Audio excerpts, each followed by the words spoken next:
Welcome everyone to, I think this is my first ever solo panel. I was very nervous. It's kind of funny how you can do this for so long and then still get nervous about stuff. So thank you so much for coming out to say hi to me. Hi. Hello. Hi. So yeah, this is a very informal question and answer panel.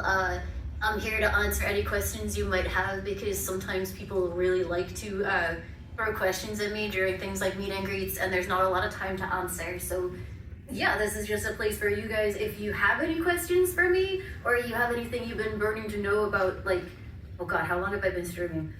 14 years of streaming? I'm here. So I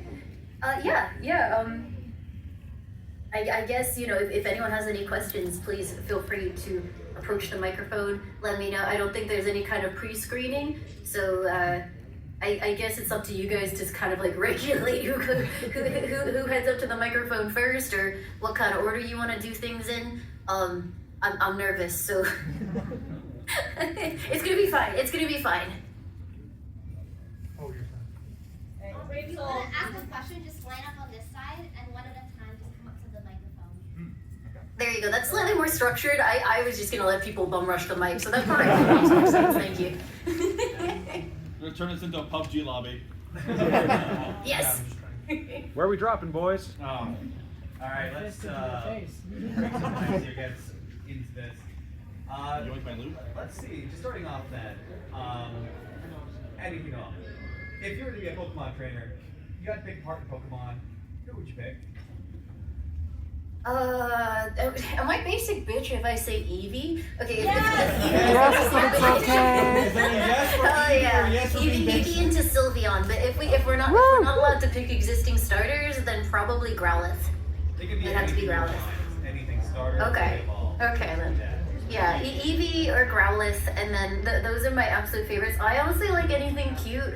I tend to just like fill my group with anything that's adorable, and it's actually getting harder and harder because each gen introduces at least one more, and I'm like, oh, like I love the new one because I have Pomeranians, so that the new fire starter, I think it is, love him. I'm so excited. But if they, I'm out here with like glue trying to stick his front legs to the ground. It's like, please don't stand up, buddy. Come on, don't do this to me again. So yeah.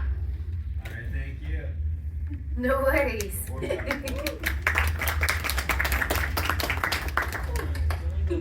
no shot, that was my question. No, for real quick, back in fine sauce. So Yeah. it's crazy. I could talk face to face. Because he asked my question miraculously. I don't know what's your favorite Pokemon game, I guess. I don't know. What's my favorite Pokemon game? Okay, It opposite. doesn't have to be the main ones. It could be any side series, any sub game. Like you could say Coliseum, I'll be like, hell yeah. Okay. Well, I'm not gonna say Coliseum. I'm sorry to disappoint you. If I had to pick one, I'm actually kind of weird and out there. I really liked Let's Go. Like Let's Go Eevee. I thought that was like, because what I like about Pokemon is I love the idea of having, like, you know, interacting with them like your partner. And I thought that the Let's Go games actually did that really well by having that special like Pikachu and Eevee, and you know, you got to like put hats on them and pet them and things like that. And there was more of like, they had a character. Which is weird because actually one of my complaints about starter designs these days is that they feel more like characters than wild animals. But like they had a personality. Let's say they have a personality. So you get like attached to them as like an individual. And it's like, this is my Eevee. And I really liked that. And I liked the retelling of the story. If not Let's Go, then probably honestly another spin-off like the latest Snap. I thought that was really nice to see them all like in their environments and things like that. And then maybe in terms of nostalgia, probably like Soul Silver and Heart Gold, because I like that they would follow you around. Fair enough. All right. Thank you.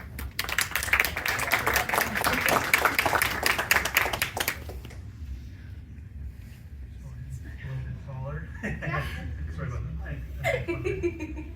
Yeah, further to what you had said about the 14 years thing, I mean, you've been in the game since well before VTubing was even a thing, so I wanted to ask, Yes.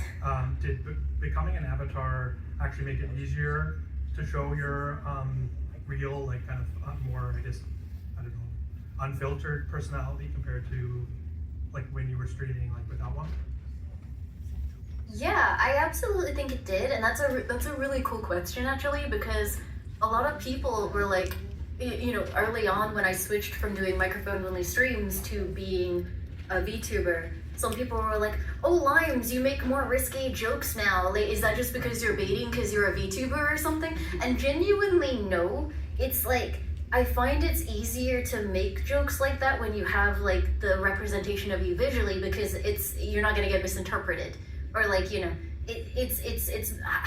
it definitely made me open up as a person and feel more like I could express myself. Like before, I was worried that people would like get turned away by things like that, or I felt like, you know, people would be I think having that representation of myself and knowing that like there's more of me on screen made me feel more comfortable showing my personality, because there was something more for people to attach to. When it was just like faceless footage of the video game and a voice on top, I kind of felt like I had to hold myself back because the game was like the only thing that people were there for, which one was probably pretty bad for like my self-esteem in terms of creation, because I'm sitting here like, nobody cares to be here for me, they're just here because I'm playing Mass Effect or something. So no, it definitely made me feel more comfortable being more open about like who I am, or and sort of expressing myself and speaking up more in things like cutscenes. I used to have like this rule where it was like, oh, I'll just annoy people if I speak up in a cutscene, and I'm sure sometimes I do, but like, you know, it's really nice to be able to feel open doing that. So I think it absolutely changed the way I present myself, but it's more honest now, if that makes sense. But some people will still be like, oh, you're just a VTuber making a dirty joke for views, I see how it is, low-hanging fruit. No, I'm just like that, man. I'm really sorry. That's just me. So yeah, I hope that's okay, because yeah, for those who have been like around since like old Vine Sauce, it probably does feel a little bit different than it was. The other one I get in regards to how I've changed is sometimes they're like, did you pitch up your voice when you changed into a VTuber? Answer again is no, but there are videos showing where I was speaking in a lower tone. And weirdly enough, that's because I was sad. I was a lot of the time, a lot of time before, like, and especially in like old school streaming, 14 years ago, when we were all on like livestream.com, there was a lot of it was like more about kind of like, it was like the guys. So it was like, you know, a guy's space. And I wanted to not be the odd one out there. And I wanted to sort of like, you know, be accepted in that space. So a lot of the time I tried to be like the cool girl, and or like, you know, the dude bro girl. So it was kind of like, you know, I just way lower energy, just kind of like, oh hey, what's this over here kind of thing. Like actually fake kind of voice. And I didn't really want to, you know, deter people by being overly bubbly or enthusiastic and animated. So that was a big change as well. But sometimes people are like, you know, and it's like newsflash, real voice ? And yeah, there are some of those. It's like, if I was gonna deliberately, you know, fake that, I probably would have taken the clips down off of my own YouTube channel, but alright. So yeah, lots of changes, much happier now, in a good space, and hopefully people enjoy like what I am now. Thanks a lot. That's great. No worries.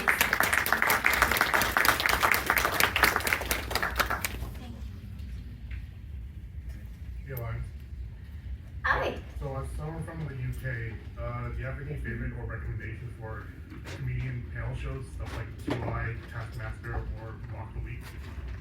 Oh yeah, so I love Mock the Week. Mock the Week is good. I like Would I Lie to You?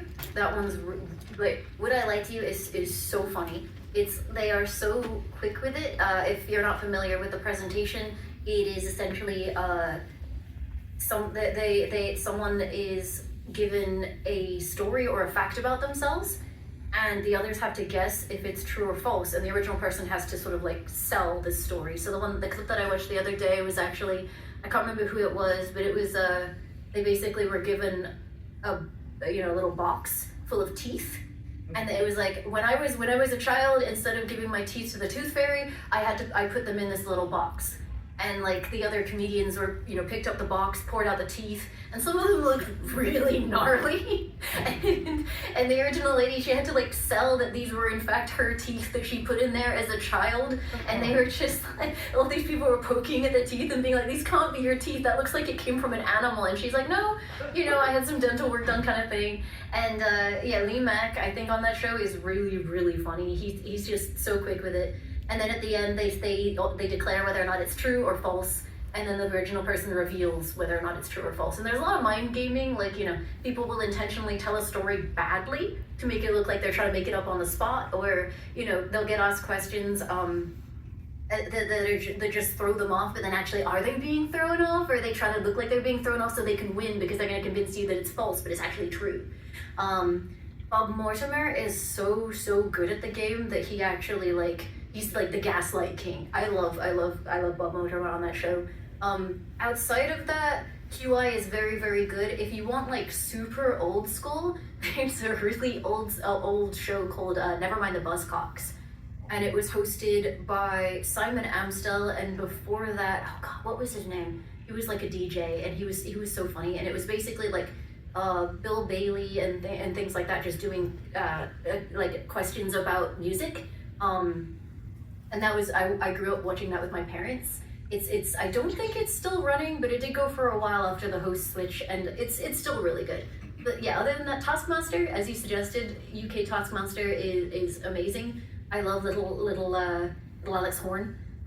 Yeah, no, those would be my recommendations. Alright, thanks. No worries.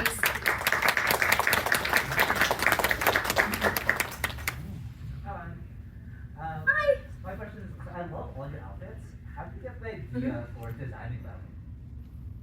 Oh, okay. So, different sources for each. My original outfit with the hood and the pink dress was actually from my emote artist Kelly, who did the original design for Limo. And that was it was kind of like a collaborative effort, because I actually went to art university. This is like a weird little fact because I don't do any art anymore. And I was like, Kelly, I'm thinking about VTubing. What do you think of these sketches that I've done? And she was like, I love them. Give me a minute. And then she just came back with like a full pseudo character sheet of ideas. But I didn't ask her to do it as a commission or anything. She was just like, yo, this has inspired me. Here you go. And I was like, wait, hold on a second, can I use this design? And she was like, yeah! So that's kind of like how Limu became a thing, which was just it was very a spontaneous, I sent a couple of sketches to an artist that I respected, and she just basically came back and was like, wait, let me do it, but actually good. She didn't say that, but you know, the vibe. And then, so for that one, that was entirely on her. I think my inspirations were mostly just sort of things that I like to wear at the time. For Comfy, it was basically, again, just sort of I wanted to make a really nice, aesthetically appealing version of clothes that I like. And then it started out as a sweater, and then I was like, oh, but a t-shirt would be cute too. Oh, but overalls are adorable. And then I ended up eventually going to Yenko, and she was like, which one of these do you like? And I'm like, all of them, which is why Comfy has 7 different configurations or something. I have a toggle, I have toggles on my stream so people can change them throughout the stream for this particular outfit, just to, mix it up a little bit. This one in particular was a result of my absolute inability to choose. I have this horrible habit when artists send me when you work with an artist, that if they'll often send you lots of different ideas, and I will take days to pick the idea, and sometimes I just come back and I'm like, I can't pick. Can we do all of them? And then Celia, my rigger, just cries in the corner. So that was it for Comfy. Comfy is actually the lack of choosing rather than anything else. My summer outfit is actually specifically designed based on a more the actual full dress. The full mini dress is actually very similar to what I wore to Anime Expo one year. which is fun because like someone recognized me there. I was incognito, but like they stopped me and they said, "I really love your dress," and I said, "Oh, thank you." And they didn't say anything at the time, but when they came to a meet and greet at a totally different con, they were like, "Yo, I'm not gonna like, you know, you cannot say anything if it makes you uncomfortable." But I met this girl at a con, and like she matched the kind of way that you describe yourself, and I didn't think about that, but I complimented her dress, which I loved, and she sounded just like you. Was that you? And I was like, yeah. So summer is kind of based off of what I wore to Anime Expo. I had the straw hat and everything. I just love the fit so much. It's kind of like a prettified version of what I wore to Anime Expo 2 years ago. And I was just like, I kind of want to do something like that. The bikini version of it with the split, I did not wear to Anime Expo. That would have been a little weird to walk around in, I think. Without it being like an existing cosplay of something, I would have been very extra. But yeah, that's how I got that idea. And then winter was literally just, again, kind of like very inspired by 90s anime. I know there was a lot of card captor in there. I wanted to do sort of like very retro, like the whole design, or the teasers for it were like VHS filtered with the old yellow subtitles that you would get in really old anime. It has little wings from card captor. And then the scarf and the tights and the skirt and the leg warmers is all very much, again, stuff I like to wear. So I would say I like fashion. A lot of it comes from fashion, and then I go to Yenko and we kind of like bounce off of each other because she's more in tune with kind of like color palettes and aesthetics and things like that and how to mesh it all together. And yeah, that's kind of how everything works out. And then Monster Hunter was obviously just, I really like Nargacuga, so I made a Nargacuga outfit, and I messaged Capcom and I was like, does this fly too close to the sun or is this okay? And Capcom went, it's fine, just don't merchandise it, please. So that was my Monster Hunter outfit. Oh, thanks so much. No worries.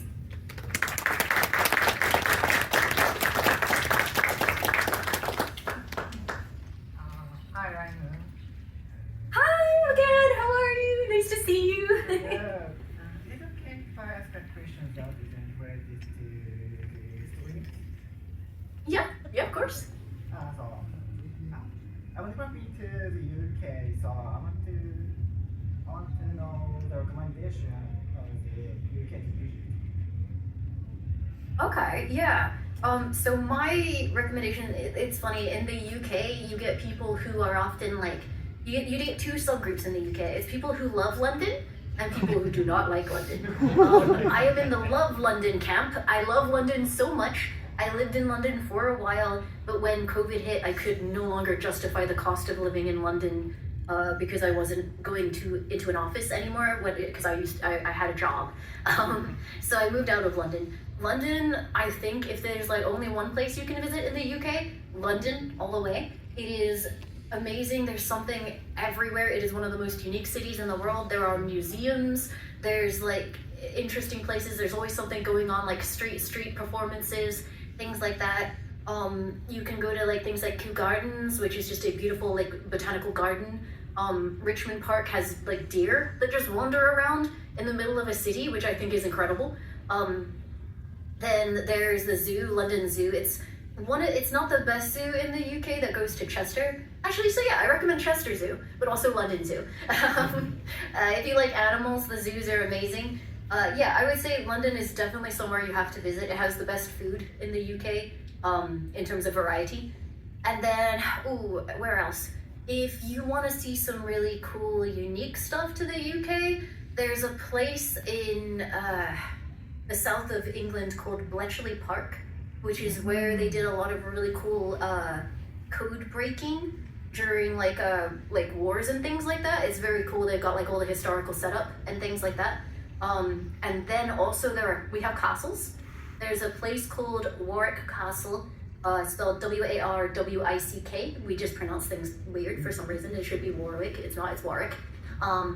And you can actually visit the castle and walk around the battlements and go into like the dungeon and things like that, which I think is very cool and not necessarily like an experience that you could get everywhere. So those would be my top recommendations. I don't know much about things like the beaches. I don't think our beaches are amazing. If you go to Portsmouth, it has really cool naval yards. So you can see some of like her like Her Majesty's Royal Navy, like you can see actually the retired ships, like the kind of like the Pirates of the Caribbean style, like old sailing ships, which I think is cool. So there's lots of really nice places to visit, but yeah, I would say London, check out the local, like check out castles if you can. Warwick is my favorite. Portsmouth if you're interested in the ocean, and those would be my recommendations. Thank you. Are you right? I'm not discussing this, so I'm big fan. Thank you. No worries, thank you.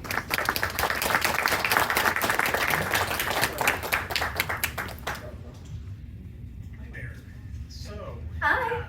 as a VTuber 2 times over, virtual and Vine sauce, I've been seeing a lot of overlap in the communities lately, and Raura recently discovered Bulk Bogan and his moosels. So what's what's a Vine sauce bit that you think the VTubing community should discover?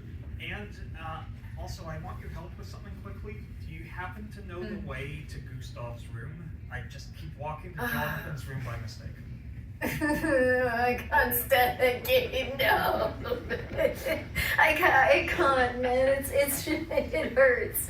I don't know. Like I've never felt like it was hard to voice recognize me, but that one just suffered. And it wasn't even that bad for most people. Didn't I use a clip of you saying Gustav's room to actually bypass it? I think I did. Yeah, I think I had to use a Swedish man to bypass the voice recognition. Yeah, no, there's quite a bit of crossover happening, which I think is really, really funny because like Vinny always maintains like he's like, I don't know about these things, I'm 40 and stuff like that. It makes me laugh. And then he gets dragged into all of these like weird crossover collabs, and it is honestly kind of weird. Like it's like worlds colliding for me when people like when people that I know in the VTubing sphere suddenly go, oh yeah, I really like Vinny, and I'm like, really? Like not that he's not likable. It's just, you know, he's my fleshman buddy, and then just knowing that like people that I know from VTubing, it's kind of like, you know, when you meet your coworkers just randomly in the supermarket. It's like, wait, you exist outside of this building? That's weird, man. I don't know. God, I just hope that they don't pick up on Diaper Chief at large. Like, I honestly have more things I would prefer for them to not pick up on than I have for them to pick up on. Like. But it is really nice. It's really sweet when I like get to, you know, hang out with both friend groups at once. I did not know that Raura has like discovered like UL stuff. That's going to be a time. So yeah. God, can I just not make a suggestion because it might like will it into existence like some kind of horrific curse hanging over me? Yeah, no. Honestly, I love all of my Vine Sauce friends. I think honestly it's already crossed over quite a bit. I have people coming up to me at meet and greets and asking me to say spin. And it's like, that's not my bit, you know, I don't do it very well. So, but you know, I think the cross-pollination is actually pretty heavy already. So I'm sure more will happen. I don't know, maybe one day we'll see like Red Vox guesting on some kind of like big corpo VTubing concert or something, which would be bizarre. But yeah, it's amazing and also very weird for me. Like it's been very weird. Amazing. Thank you. No worries.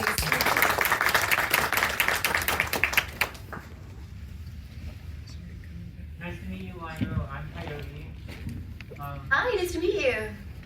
So I'm a relatively new viewer of yours, but I've been watching some of your peers since you started making content. So I was curious how you feel performing for an audience, both like just in terms of making content and also as a creative endeavor has changed since the Let's Play era until now. Yeah, so a lot. In terms of what I do on Twitch, I think I've honestly been pretty much the same the whole way through, which is how I like to do things. I think actually one big thing that I changed is that I remember changing specifically is on Twitch at least, there's very much this whole thing where people like to go live on just chatting for a bit and just catch up with everybody, tell a story, kind of let people come in.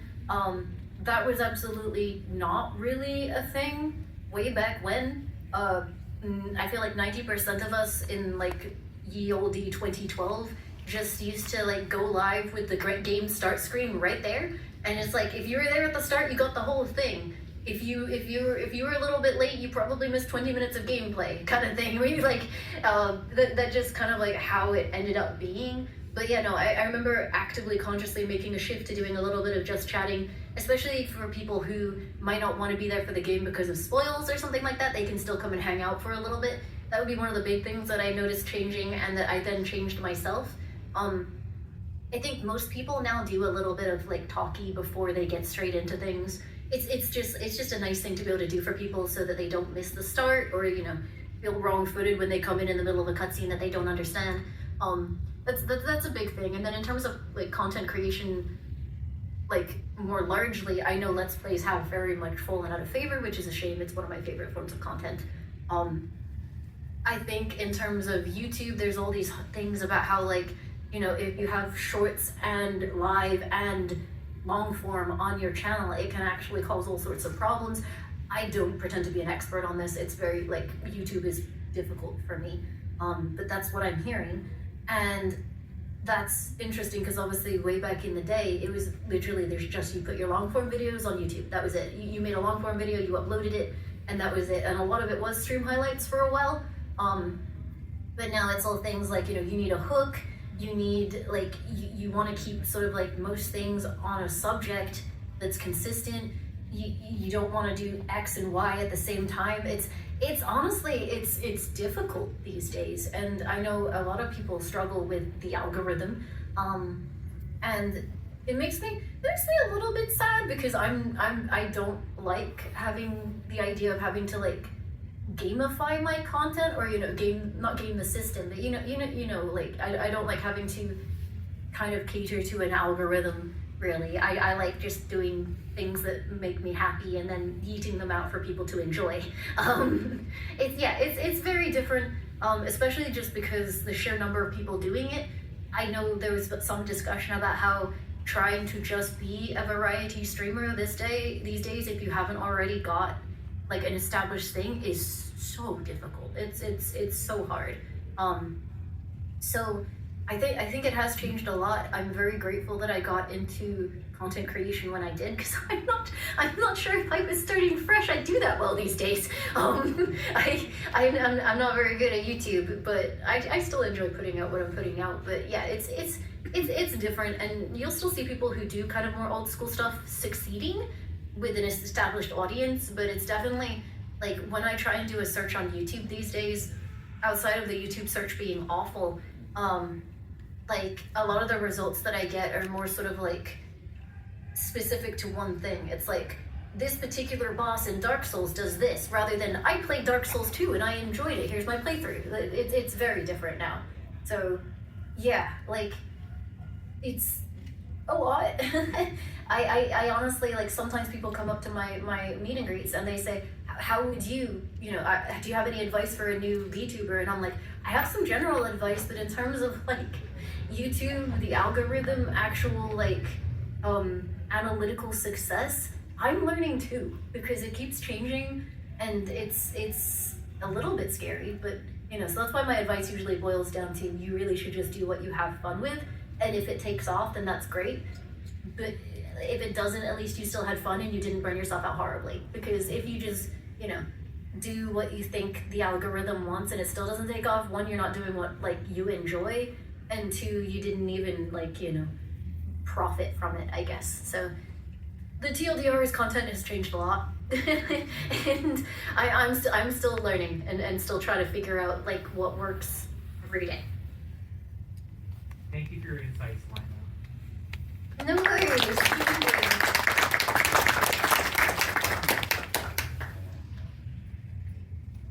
Hi, Lago. Hi.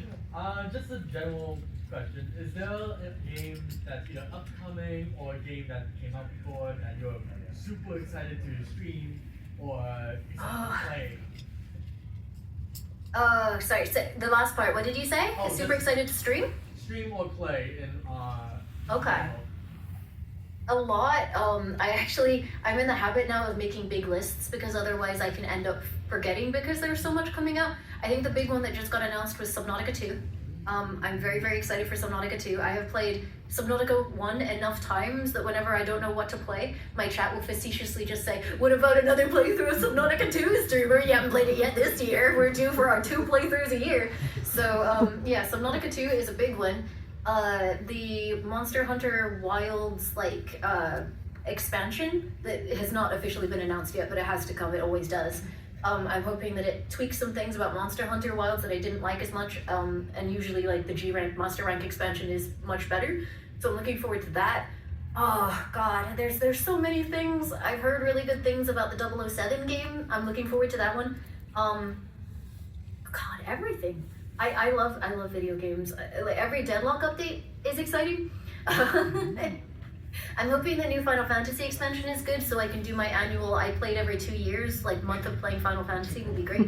The fun thing about Final Fantasy is I was a founder for my friend's guild in the original test of Final Fantasy 14, and I still haven't played past the Heavensward credits or the post-patch stuff.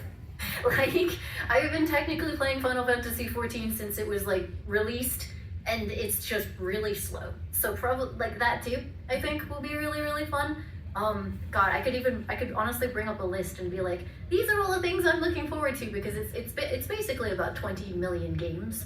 Hold on, I got a list for you. I got a list. Here we go. Here's my list. The Liza P update. The Grey Seasons game, you know this. It's like a story of seasons and Stardew Valley, but someone's a murderer. I've been looking at that for years. I'm so excited for that one. Anything like Remedy? So the next Control. I'm super excited for the next Control game. Yeah. Hell yeah! Excellent taste. I love Remedy. I love everything that they do. I even like the multiplayer game that didn't do very well. That was actually genuinely. I just like anything Remedy. I like their stuff.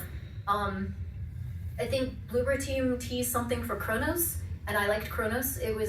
I like anything sort of existential, dread horror kind of things. I love all of those.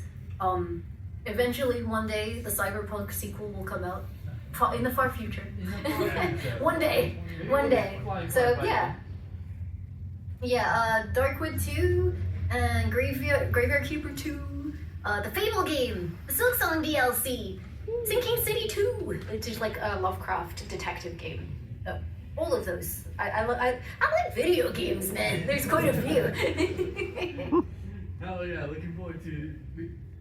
Honestly, the next Control game, I'm hoping is super good, so I can't wait to see you play that. Thank you. Yeah, no, I'm looking forward to it. Thank you, Limu. No worries.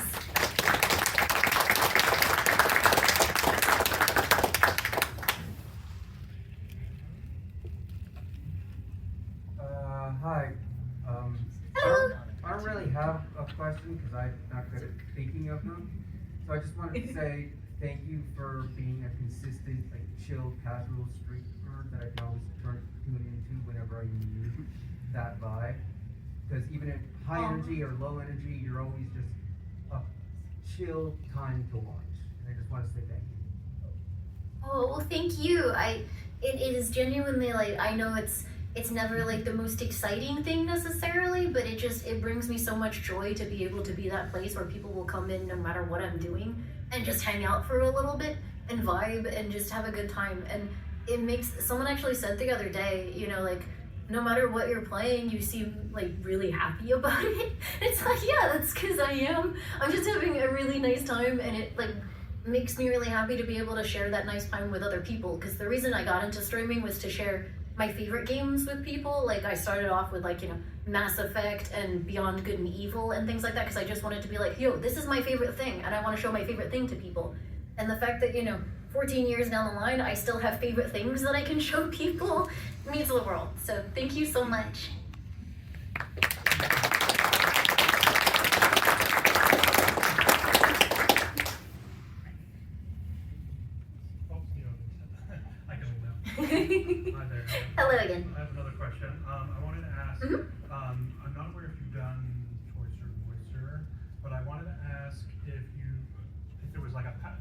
pack, voice pack. It's for the audience. It's like a game where you kind of mimic voices from different, I guess, media or whatever. What would you like that pack to like include? Like, what would you be most excited to try and like replicate? So my only experience with Choicer Voicer is Vinny doing like a version of it. I don't know if it's like specifically something that he does or if it's like a larger thing. I genuinely, I don't know much about it. Is it kind of like a bigger game that people play like Jackbox? No, it's Is it kind of like that? It's more like the different voice packs of like from different series or whatever, and you're basically being able Okay. to mimic the like characters and voices that are in the pack. Okay, okay.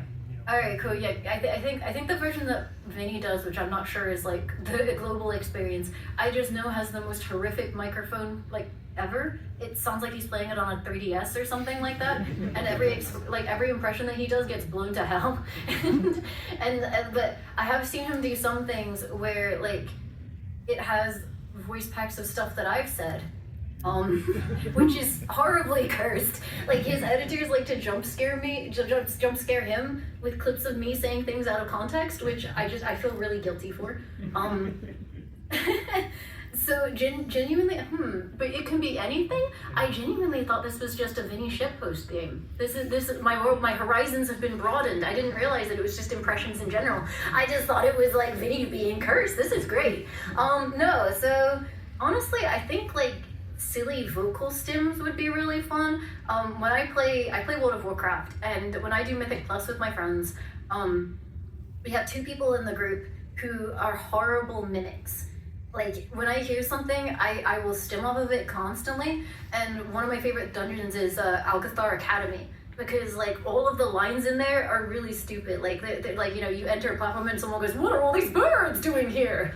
So I honestly think like, you know, fun and repetitive catchphrases from video games would be good. Like, you know, whenever you played WoW for any period of time, like from older expansions, it's things like, you know, the citizens of Dalaran, raise your eyes to the skies and observe kind of thing. I'd like to do sort of like, I think packs like that, like, or, you know, links like jumping and slashing noises, just anything like that you would kind of vocal stim on, because I mimic horribly. Like at any time I'm like mimicking something or quoting something because the thing sounded nice. Hollow Knight. Actually, yeah, can we have like a Hollow Knight Silk Song Bug Noises one? I think that would be amazing. Like whenever you enter, it's like Bapanaya, Bathamaspio, and stuff like that. And yeah, no, I would say yeah, a Silk Song Hollow Knight Bug Noises one would be great. No worries.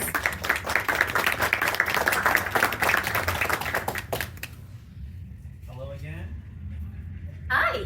So, I wanted to ask you how you work on breaking down your workflow, how you figure out what you want to do, how you approach that, typing all of that. Okay, so I will be very honest with you. I had a meeting with my manager today about how I need to, you know, I'm not being scolded, but I have been a little bit scattered over the last few months, especially because I suffer really badly from, you know, when winter hits and energy just explodes and dies horribly. I have that very bad. I think I might be solar powered, because as soon as it gets dark and cold, I kind of just shut down. I think it's probably partially a thyroid thing. I don't function in the cold. I get sad and just like sleepy. So over the last few months, I've actually been on a little bit of like just kind of cruise controlling, and then within the last 2 weeks, because the sun came out and April has been so warm, I have actually started doing more things. But honestly, a lot of stuff for me is very, very vibe based. I talk to people like Matara, and Matara is like, "Oh, do you want to co-work?" And I'm like, "I'm gonna be honest, girl, I kind of like do a little bit, and then I give myself a little treat and go and watch like an episode of The Boys or something." Or, you know, I do a little bit more, no, time for a little treat, I'm gonna go watch Elijah's play like Subnautica or something. So I'm not very structured. I think that actually that helps with not feeling like it's a job. It's genuinely kind of like I get more productive like 1 a.m. forward, which again is not healthy. I don't think you should come away from this QA being like, I'm gonna learn Limealicious habits, they're great. So, yeah, no, I get most productive after 1 a.m. I think it's because I've just finished streaming. I have a little bit of like adrenaline and sort of like energy going from like feeding off of chat and whatever I was playing. And it's usually just sort of like, I'll sit down, I like to put a Google document together for new outfits. That is one thing that I do. I put together a Google document of all my inspirations, what I want to do, things that I thought were aesthetically appealing. I poke artists and I'm like, hey girl, you want to do some art? I'm feeling some art, and that tends to work quite well. It's a little bit scattered for me. I honestly kind of just, it's very much just sort of, I do all the things I think I need to do. It starts pulling together a little bit, and then in the last month I panic, and kind of like all of the pieces I start having to pull them together. It's very much like how I approached my university dissertation. And then sort of like a little bit of vibe typing here, a little bit of vibe typing there. Oh my god, my dissertation is due. All-nighter. So it's not healthy. It's not good, but it works quite well for me. And it does make things kind of feel like exciting projects rather than like a grind. I am trying to put a little bit more structure into it because I think it is more healthy. I've been told I need to do sort of like more days where, because I usually have stream days and days off, which means that stuff that isn't streaming but is other stuff I tend to do after the stream or on my day off, which isn't very good for work life. So I've been told I need to pick a day that is just non-streaming but work. So I think a lot of people have that day and it's very important. I don't have that day yet. I'm working on it. So I wish I could be like, I look at Giga and I look at Matara, who are so good at organizing and the business part of things, and genuinely being very, very sensible and organized about what they do. I'm very jealous. That's not me. I wish that could be me. Don't practice my habits, but hopefully this has been enlightening for you in regards to what you shouldn't do. Thank you. Good luck with picking your day. No worries, man.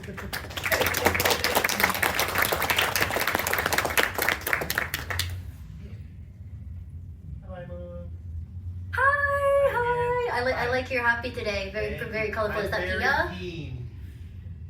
Oh, it's pretty. Yeah. It's pretty. Comment and then question. When they were saying about how you feel very chill, I was like, yeah, you're very chill and very comfortable, even like when you're with the sloppies. It's like with the chaos that's going on between Mint and Doki, just whatever they're doing, and then Snuffy's also over there. Yes. And then it's like between you and Snuffy, just trying to like make sure that the game actually goes along. Herding some cats. Yeah, it's interesting. I think with collabs, it's kind of fun because I like to fill whatever is missing. So in group collabs, I tend to become the person that is making sure that something gets done. Like we were playing Schedule 1, and I think Pia was murdering people instead of making drugs, and then managed to convince everyone else to go murder people instead of making drugs. So in the end, I was the only person making drugs, and Henya was delivering them for me, which was very, very sweet of her. But like, in collabs where there's someone else that's very level-headed, way back when I did a collab with Frederick Knudsen and Bricky and a couple of other people. We were doing, I can't remember what it's called, but it's like your space crew. You basically roleplay like Star Trek. And Frederick is always very, very, he likes to be the leader. He likes to be the source of serenity and the kind of the bastion of productivity in collabs, which means that I am free to fuck with him, and it's glorious. I am free to make his life miserable by being exactly what Doki and Mint are to me, because like I don't need to be sensible. Someone else is doing it, and he's like trying to run the ship, and I've just gone off and spent our entire budget on space cookies, and it's fun. Like, yeah, I honestly like it when I get to play with someone who fills in that serious role, because it means that someone else is going to make sure that the game actually moves forward instead of crawling to a halt, and I get to have fun. But yes, no, for Sloppy Sisters, yeah, for Sloppy Sisters, I know that Mint and Doki are gonna be Mint and Doki, so I tend to lock in a little bit. It's like, you know, with Peak, when they're knocking each other off the cliff, I'm just gonna climb the cliff. Yes, exactly. I'm just gonna climb the cliff. Let me let him go and then I'll ask the second question. Okay, yeah, sure. Hey, Limes. Hi! So a while back I played, I don't know if you've ever played Soma, but Yes, I love Soma. okay, yeah, so it was really lingering with me for like, months after I played it, the whole themes of like consciousness and what it means to be human and the last humans on Earth. Along those lines, what would you say is like, out of all the games you've played, what really hit you the most? Like what you kept thinking about after you finished playing it, and what about it really hit you the most? Oh man, there are a few. So this is gonna take me a little bit to answer because like you play quite a few games. Like I want to make sure that I answer with stuff that actually like instead of just like my immediate thoughts. I would say one of them, quite heavy, is there's a game called Before Your Eyes, and it's by an indie developer. And the whole system, I actually had to bypass the system because I have chronically dry eyes. You may notice I blink a lot. But the system was that every time you blink, it moves the scene on, which would be horrifying for me. The game would be over in 10 seconds. But the whole thing was about the life of a boy.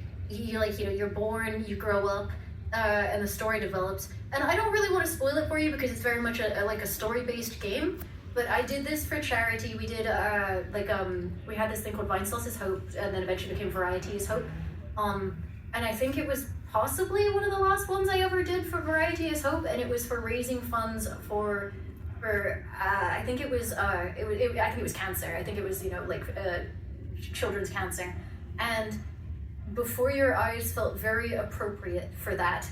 And I cried like a bitch during the credits.